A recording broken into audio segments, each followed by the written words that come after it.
The Security Council at the United Nations consists of 5 permanent members: China, France, Russian Federation, United Kingdom of Great Britain, and Northern Ireland and United States of America, and 10 non-permanent members elected by the General Assembly for a term of 2 years.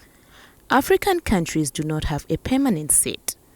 Upon his arrival ahead of a series of events in Lusaka, Professor Patrick Lumumba commented on the ongoing United Nations General Assembly.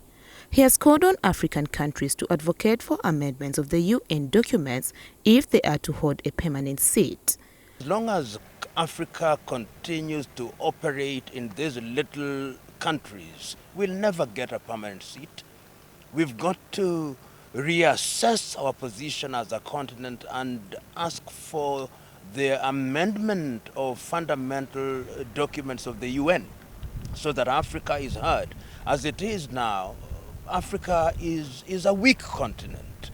As long as we operate as Kenya, Zambia, Eswatini, nobody will ever seriously consider us to have sufficient political and economic weight to be accommodated at the Security Council on a permanent basis. So it's a time for reassessment of the continent.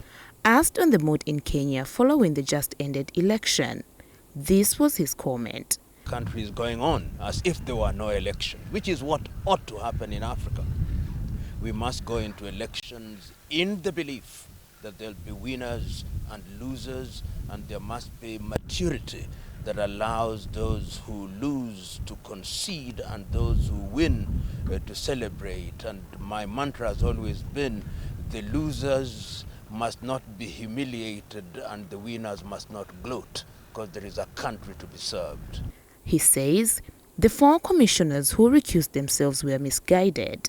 The decision made by the 4 commissioners was one that was misguided in my view, and the Supreme Court did actually make the finding that the elections were conducted fairly and freely.